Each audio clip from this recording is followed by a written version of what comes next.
సాధన సాహిత్య సమితి వారి ఆధ్వర్యంలో నిర్వహించబడిన కరుణశ్రీ తెలుగు బాల మరియు నండూరివారి శతక పద్యాల మౌఖిక పరీక్షల పోటీలో సుమారు 24 పాఠశాలలుండి 300 మంది విద్యార్థులతో పోటీపడి ఏకధాటిగా ధారాళంగా 100 పద్యాలు నిర్భయంగా చెప్తూ ప్రథమ బహుమతిగా 5,000 రూపాయల నగదు బహుమతిని డాక్టర్ కెవి రమణచారి గారు రిటైర్డ్ ఐఏఎస్ అధికారిగారి చేత మరియు ప్రముఖ సినీ గేయకవి జాతీయ కవి డాక్టర్ సుద్దాల అశోక్ తేజ గారి చేతుల మీదుగా అవార్డు స్వీకరించింది.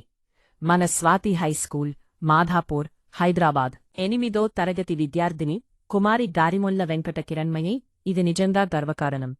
అలాగే 100 పద్యాలు చెప్తూ 2,000 రూపాయల నగదు బహుమతితో 3వ బహుమతి సాధించిన 9వ తరగతి విద్యార్థిని కుమారి నందికంటి శిరీష మరియు 85 పద్యాలతో 1,000 రూపాయల నగదు ప్రత్యేక బహుమతి సాధించిన 9వ తరగతి విద్యార్థిని కుమారి మీరాటి థమశ్రీ. ఈ విజయాలు కేవలం బహుమతులు మాత్రమే కాదు, తెలుగు భాషపై ప్రేమకు, సాధనకు లభించిన గౌరవాలు.